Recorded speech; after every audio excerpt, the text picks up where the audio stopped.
Want to turn up the volume on your Apple Watch? In this quick guide, I'll walk you through the process step by step so you can get the most out of your device's sound settings. If this procedure helped you out, don't forget to like this video, subscribe for more Apple Watch tips, and share it with anyone who might find it useful. Now first, press the side button on your Apple Watch. This will open the Control Center, also known as the Quick Access menu.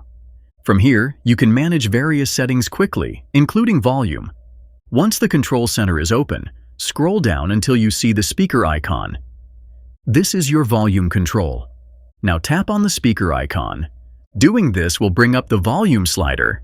The slider is your main control for adjusting sound levels. If the volume is too low, drag the slider upward to increase it. If you want to lower the volume, simply drag the slider downward.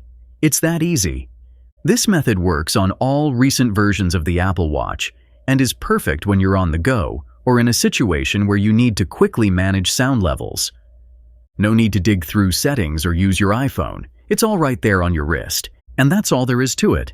Stay tuned for more quick and easy tech tutorials. See you in the next one.